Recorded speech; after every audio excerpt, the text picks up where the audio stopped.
Lakes Region Humane Society. My name is Megan Williams. And I'm Deb Watkins. And we're here to tell you a little bit about how you can help prevent pets from running out of your house and getting lost, and then what to do if, unfortunately, that does happen to you and your pet. Recently, there's been a string of missing pets reported to local humane societies and to the police. This is cats and dogs. So we thought we'd talk a little bit about it today on Wolfboro TV. So, firstly, what to do if your dog goes missing, or your cat, really. But first, start inside your home. Search every nook and cranny. Check under reclining chairs. Check in the basement. Check in cupboards, children's rooms, and then expand outward. Check under your porch, in your garages, chicken coops, outbuildings if you have them. Check everywhere on your property first. A lot of times when a pet goes missing, especially if they're used to being indoors, they don't go far. They might realize that they've run out of the boundaries that they know and just hide in a bush and not respond to you. So keep searching your property. So that's our first tip of the day. I've also noticed too that if a cat is sick in your home, they like to hide. Yes. So we've had that happen. People calling saying I've lost my cat, and then they find him and they're really sick. Yeah. Yeah. A lot of animals, when they're not feeling well, try to find a place to hide. Yes. Second thing, after you've searched your home, if you haven't found them, start making some calls. Call the Lakes Region Humane Society or your local animal shelter.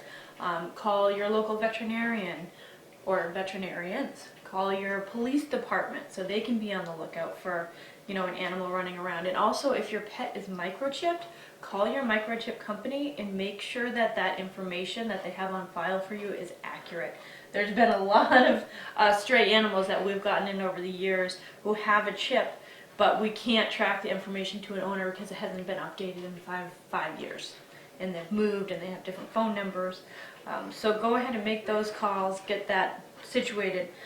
Next, go online. Go to GraniteStateDogRecovery.com. They're hugely helpful getting dogs reunited with their owners.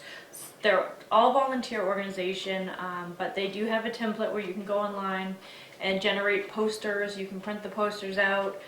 They'll share the poster on their Facebook page, which has quite a few followers. Then you can send it to us and we'll share it on our Facebook page. And we get a lot of comments and we get a lot of people on the lookout based on those posters. So go to GraniteStateDogRecovery.com. There's also a Cat Finders, New Hampshire Cat Finders. MyKittyLostKitty.com is another one. Yeah, they have a few for cats, but I would pick one and go with it, I think. Yeah. So Granite State Dog Recovery. Now you want to put something out when you're still at your house. So something smelly, hot dogs, peanut butter, cans of tuna fish, something that might entice them to come back, especially if they're gone for a day or two and they're getting hungry and they don't have another food source. Clothes that smell like you, your dirty laundry, put some of that outside. So if the pet goes missing from your home, put it out by your home. If it goes missing somewhere else, put that nice smelly stuff out in the location that the pet was last seen. Spread the word. All right, start canvassing the neighborhood. Talk to neighbors. See if your neighbors have seen your pet. Hand them one of the flyers in case they do see your pet. Talk to shop owners. Talk to maybe your UPS, FedEx drivers. They're all over the roads all the time. Waste management people. They're always, it might be early morning hours where they're coming and going. Mm-hmm. They might see something that will give you a clue. Let's see, you can have your friends and family help you distribute flyers. You can put them at local shelters, veterinary hospitals, groomers, pet shops, or pet supply stores, post offices. Really anywhere you can get flyers up. Just know that it's not legal to put them into mailboxes. Then go find them. So you're going to want to be prepared when you leave the house to go find them, and we don't recommend that anybody except for the owner or the family members of the dogs who they happen to know really well go out to try to find them.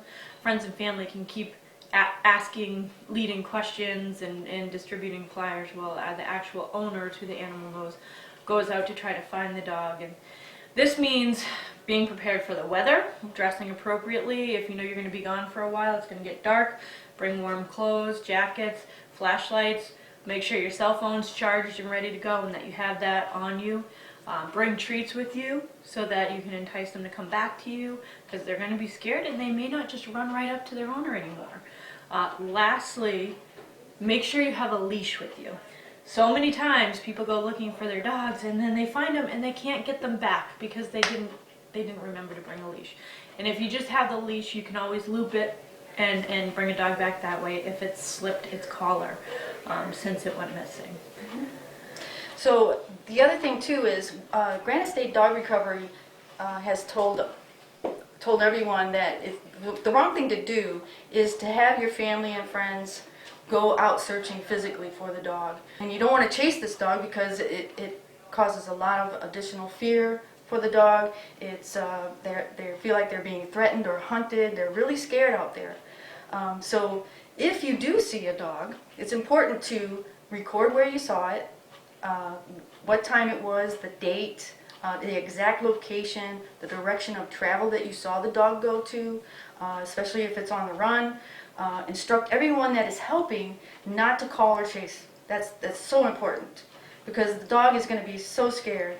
And if you do see your pet, especially, you may want to sit down next to where he was or lie down, make no eye contact, gently toss out some treats, and also soft talk is very important too.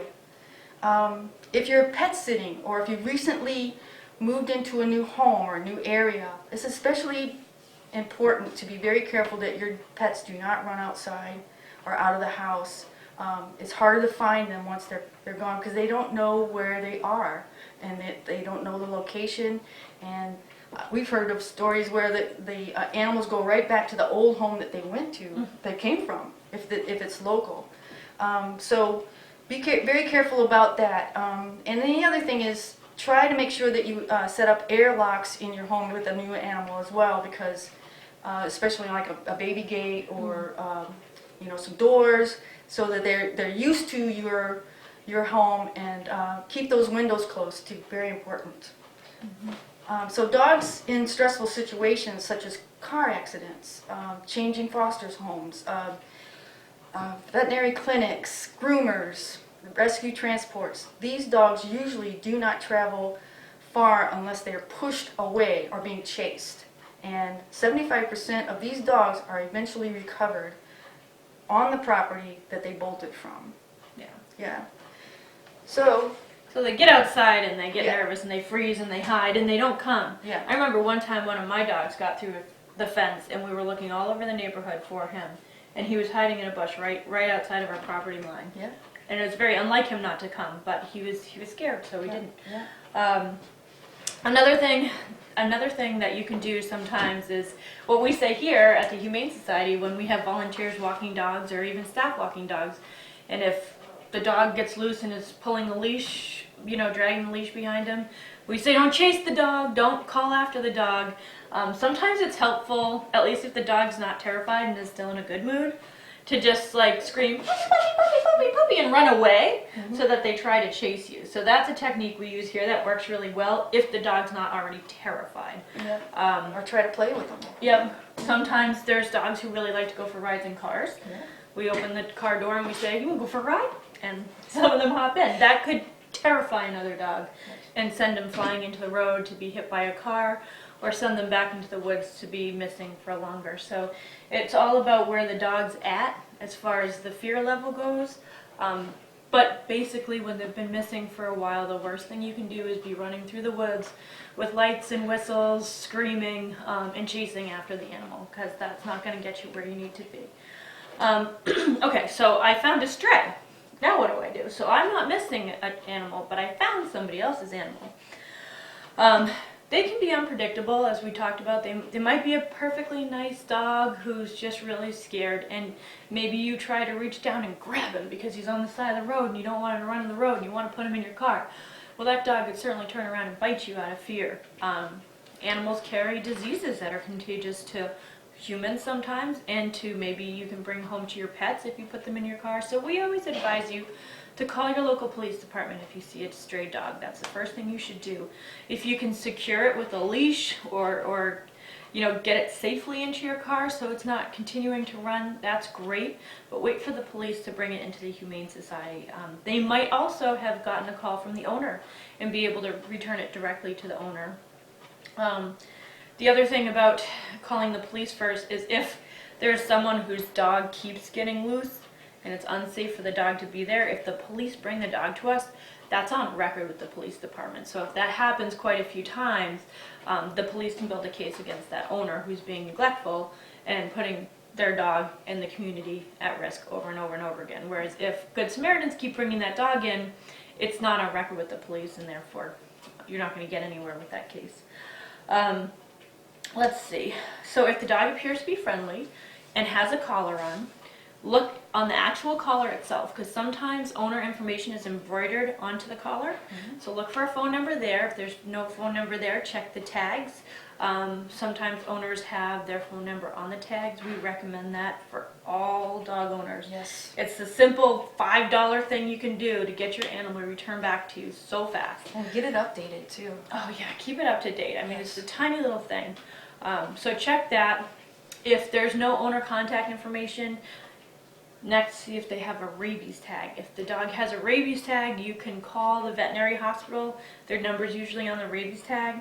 Tell them the rabies number. They can look up the account and find out who the owner is, assuming the owner put the right rabies tag on the animal. Yes, that's happened. So those are all things you can do to help reunite lost pets with their people. If you're unsure what to do, of course, always, like I say, call your local police department, call your local animal shelter. We can help guide you in what to do. Stray cats. Are they actually a stray or missing cat, or are they just a cat that spends some time outdoors and then goes inside at night? Or is it a feral cat who's used to living outdoors? It's a little tricky. One way you can tell is look at the cat. Does it look like its fur's dirty, matted? Does it look injured? Does it look thin?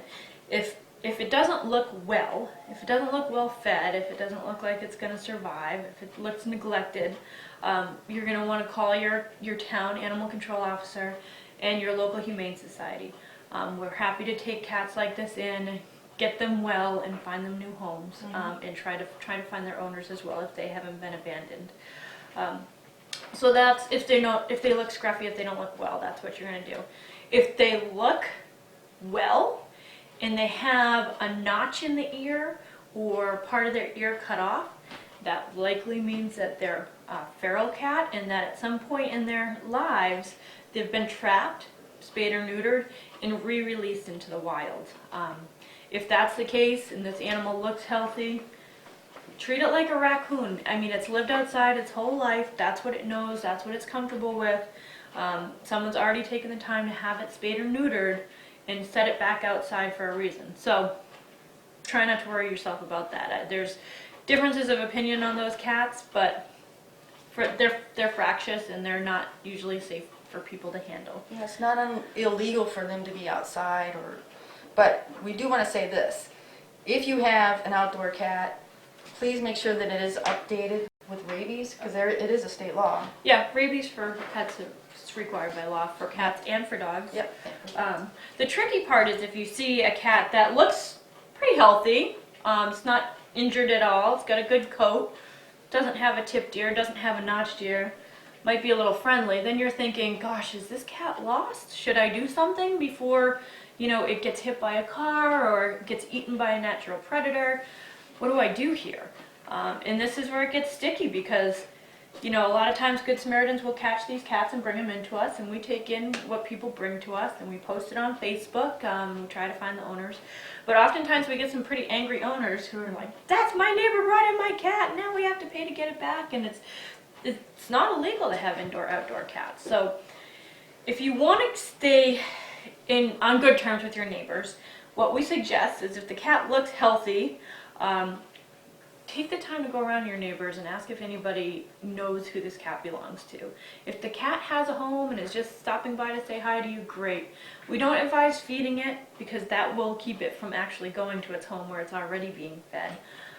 But if you are concerned, we always say better safe than sorry. If you're concerned, you really don't think it belongs to anyone around you, maybe it's been seen for weeks and it's being seen at night and during the day and it doesn't seem to have a home, give us a call and we'll help direct you with that, because that, like I said, that's a tricky one, and it can be a bone of contention for animals.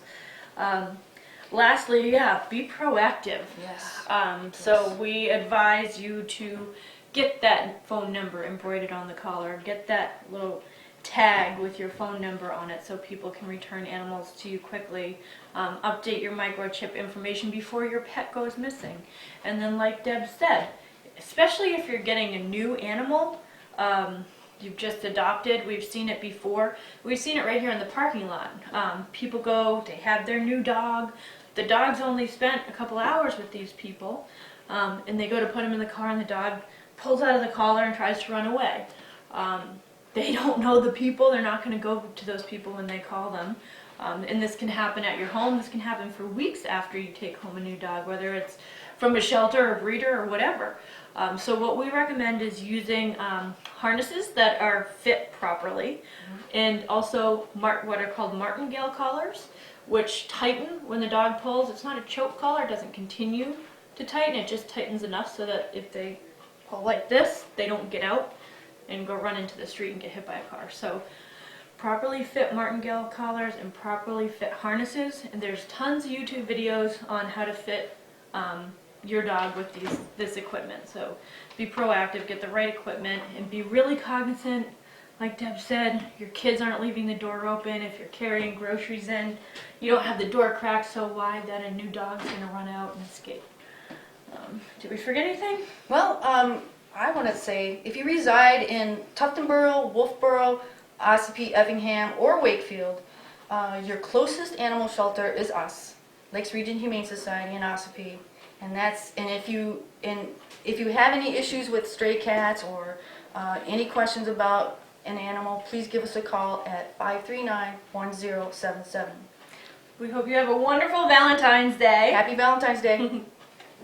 Hi folks, I'd like to introduce myself. Some of you may recognize me, some of you may not. My name is Beth, and I'm an animal care tech at the Lakes Region Humane Society in Ossipee, New Hampshire.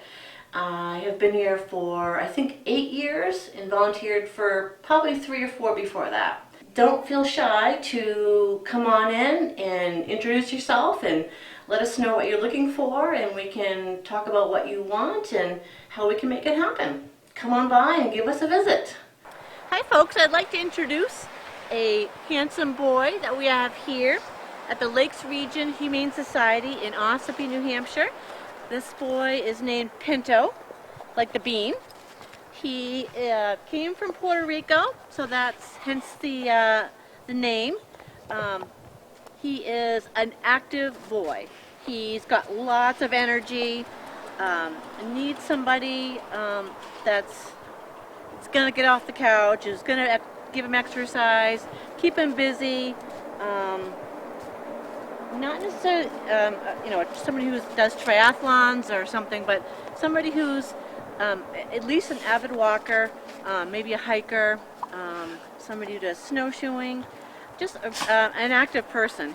Because he's got the energy for it, and he'll go crazy if he doesn't get that fix, that energy out. So he's healthy. He's doesn't have any special food requirements. He just needs to be adopted. He just needs to find his person, his family. He does bark a lot here, so I'm guessing it's because he's in a shelter environment and in a kennel. So again, if he's the right guy for you, we want to make sure that you've got the time and the energy.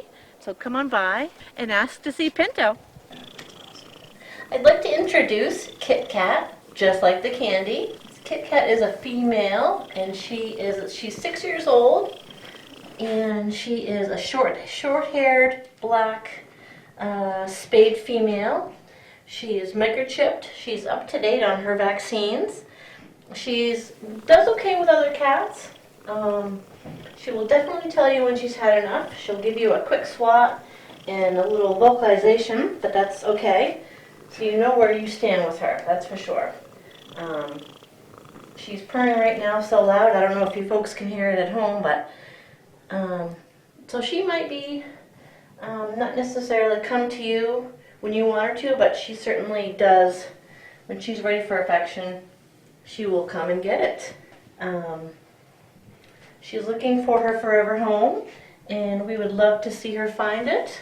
She's short-haired cats are a little bit easier, not quite so much brushing, but you don't see the hair everywhere all over your house. So come on by and ask to see Kitkat. Hi folks, I'd like to introduce an awesome cat here at the Lakes Region Humane Society in Ossipee, New Hampshire. This is Malone. He is up to date on all his vaccines and microchipped as well, and it is absolutely worth mentioning he needs to be on a special diet the rest of his life. He has some urinary tract issues, so he absolutely needs to be on urinary tract health food. He cannot eat regular Friskies or 9 Lives or some generic brand food. He needs to be on a special diet. So go ahead and check out his profile and ask us questions about him. He just came back to us recently, and we're happy to see him, but he won't be as happy until he finds his home. So come on by and ask to see Malone. Hi folks, I got a beauty that I am super excited to show you. This is Elsa. She is a medium-haired tortoiseshell. She's about 2 years old. She is spayed and up to date on her vaccines as well as microchipped, and she likes being held. She's very happy and very loosely. She's not freaked out or anything. So she's new to our shelter. So if you're looking for a young girl who's purring right now, get your application in, and we will do our best to find you a beautiful cat. So come on by and ask to see Elsa. Hi folks, I'd like to introduce Queenie. She's about 8 months old and is a little camera shy right now, which is surprising because she's actually a young girl and is kind of got a full belly, and she's kind of relaxed right now. She is up to date on all vaccines. She is microchipped. She is a short-haired black cat with a little bit of white on her chin. She is beautiful. We're happy to have her, but she is not 100% happy until she finds her forever home. So if you're looking for a young girl, she did live with Elsa and also with Oreo. So if you're looking for maybe 2 cats, maybe 3 cats if you're feeling brave. But she did live with other cats, like I said, with Elsa. So she's 1 cat is wonderful.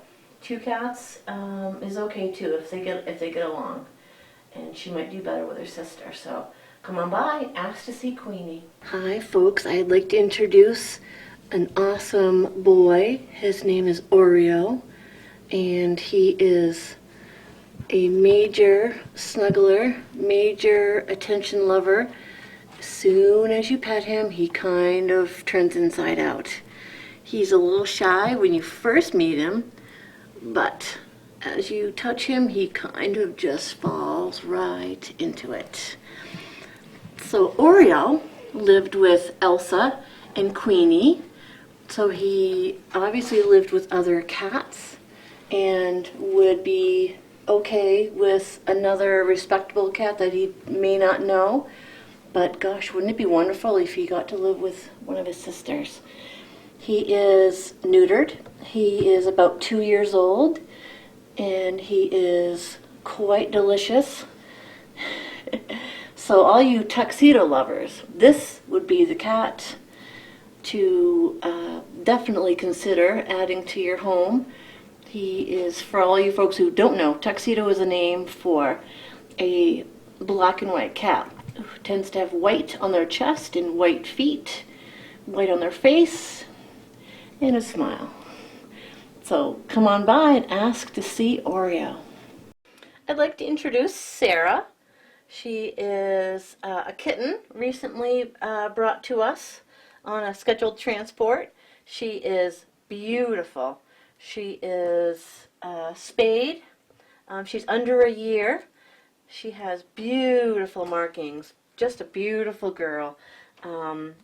She is up to date for her age. She is microchipped and would be a perfect Valentine's gift. Maybe if you're looking for that special girl. So give us a call, come to see us, and ask about Sarah. I'd like to introduce another awesome cat here at the Lakes Region Humane Society. This girl's name is Mary. She is under a year old. She is spayed. She's up to date on all her vaccines and is microchipped and is ready to party and play and find her forever home. So come on by and ask to see Mary. I'd like to introduce another awesome cat here at the Lakes Region Humane Society. This is Stanley. Stanley is a neutered boy who loves to party and is looking for his home. He is microchipped, he's neutered, he's up to date on his vaccines, and he is one of the most vocal cats here at the shelter. He asks for attention and gets upset when he doesn't get it. He is not being vocal now because I'm keeping him busy for you folks to watch. But he will audition just fine when you come and ask to see him. So this is Stanley. I'd like to introduce another great cat here at the Lakes Region Humane Society. This is Donatella. She is under a year old. She is spayed, up to date on all vaccines, and ready to find her home. She has a gorgeous short black coat and is just, she's stunning. She has a little bit of a long face, very sweet, and would love to have her own home as soon as possible. So any of these cats that you see while we're filming or in person, certainly ask any question about their medical history or behavior. We'd be happy to answer. We want to do our best and match with the right cat or dog for you. So come on by and introduce yourself, and we'd love to meet you.